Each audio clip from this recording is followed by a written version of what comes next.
आज हम डिस्कस कर रहे हैं 18 इलेक्ट्रॉन रूल। 18 इलेक्ट्रॉन रूल एक बहुत ज़्यादा इम्पॉर्टेंट टॉपिक है और हर बार इससे सवाल बनते हैं।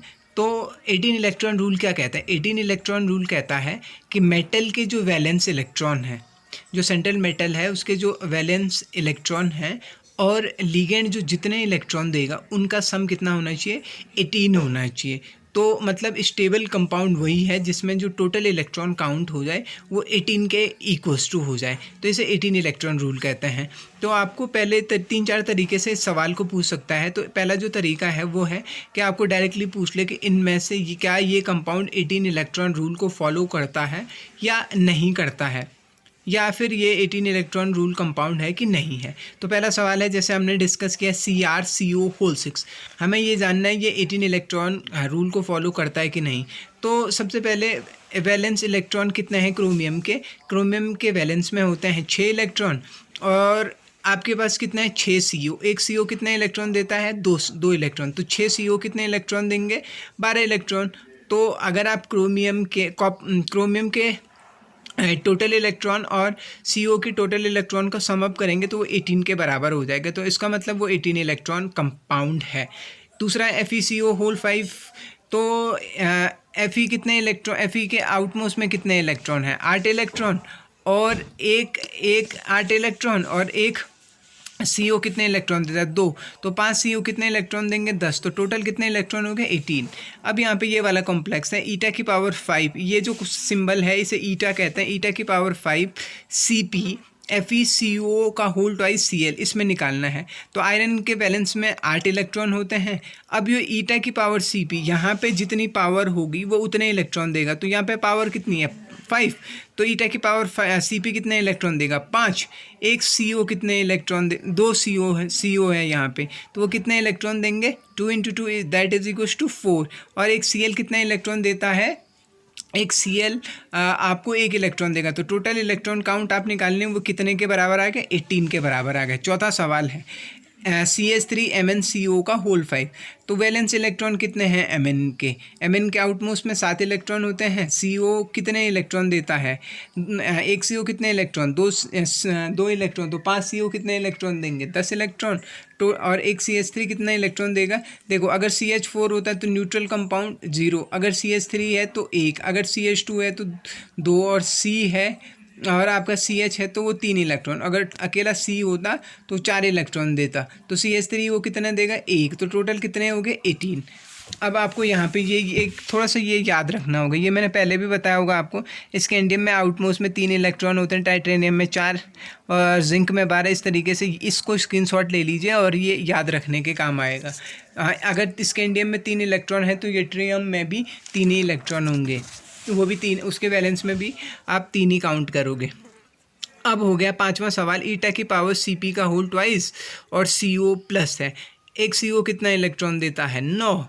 और ईटा की पावर CP कितने इलेक्ट्रॉन देगा? 5, क्योंकि ईटा की पावर कितनी है? 5। तो 2, क्योंकि ईटा की पावर CP का होल ट्वाइस है तो टोटल इलेक्ट्रॉन कितने होंगे? 10।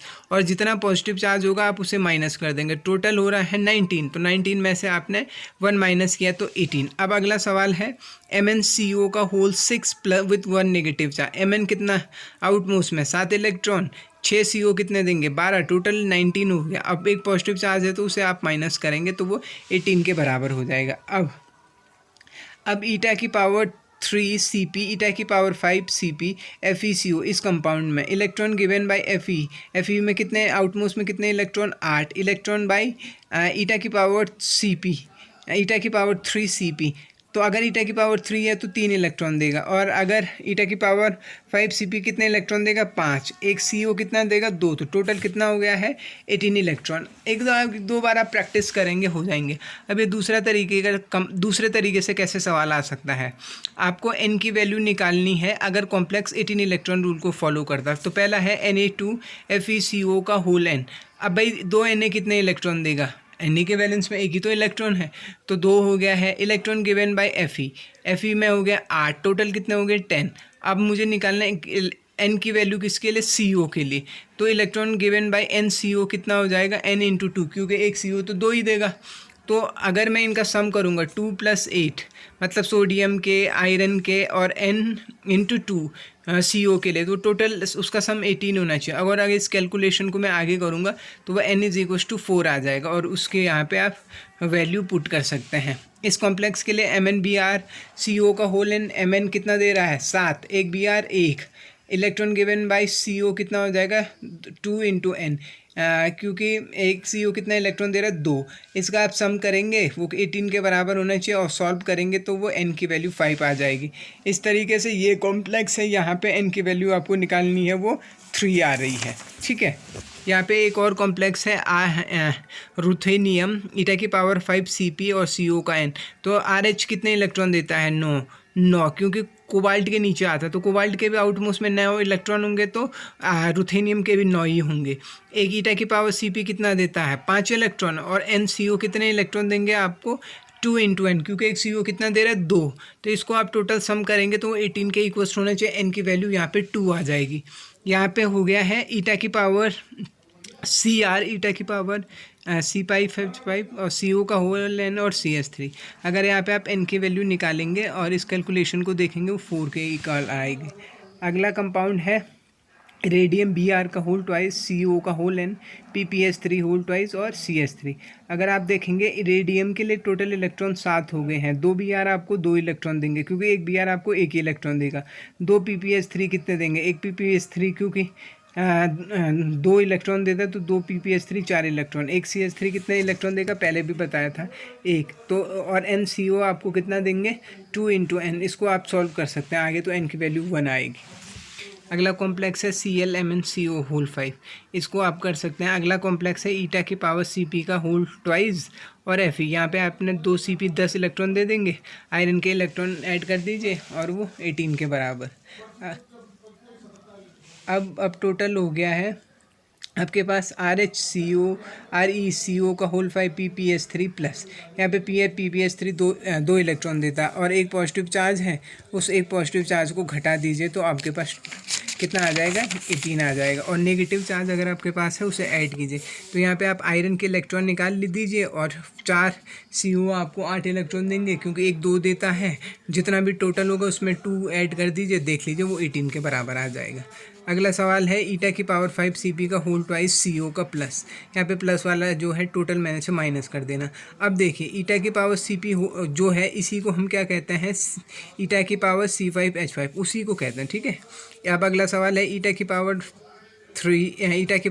C5H5 e⁻5 C5H5 Fe और CO। अब यहाँ पे आप अगला सवाल है, अब आपको देखिए तीसरे तरीके से इस तरीके से आ सकता है कि आपको फर्स्ट ट्रांजिशन सीरीज़ जो है उसमें से निकालना। देखिए ये जो कॉम्प्लेक्स है ये 18 इलेक्ट्रॉन रूल को फॉलो करता है, आपको फॉलो करता है, ये कंडीशन दी हुई है और आपको निकालना है वो मेटल कौन सा है। अगर वो 3D मेटल है तो हम मान लेते हैं ये है MCO का whole thrice PPH3 with -1 charge. मान लेते हैं M कितने इलेक्ट्रॉन देता है x इलेक्ट्रॉन, या फिर M के वैलेंस में कितने इलेक्ट्रॉन हैं x इलेक्ट्रॉन है। अब 3 CO कितने इलेक्ट्रॉन देगा 6, एक PPH3 कितना देता है 2, एक नेगेटिव चार्ज है उसको ऐड कर दो, ये टोटल कितने के बराबर हो जाएगा 18 के बराबर होना चाहिए क्योंकि ये 18 इलेक्ट्रॉन फॉलो करता है। तो यहाँ से आप x की वैल्यू निकाल सकते हैं। तो अगर जिसके वैलेंस में 9 इलेक्ट्रॉन होंगे वो कौन होगा कोबाल्ट। इस तरीके से अगला सवाल हो गया है MHCO का होल 5।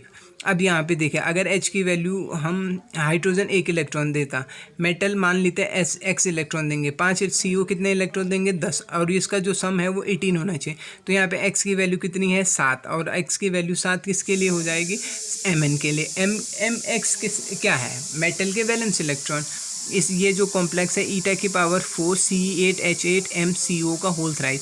तो e⁻4 C8H8 कितने इलेक्ट्रॉन देता है आपके ये 4 इलेक्ट्रॉन देगा। ठीक है, यहाँ पे हो गया e⁻5 Cp MCO का होल थ्राइस। अगला हो गया PTCl4 इसमें आपको निकालना है। अगला हो गया है MnCO5, ये 18 इलेक्ट्रॉन को फॉलो कर रहा है कि नहीं फॉलो कर रहा है ये आपको देखना है।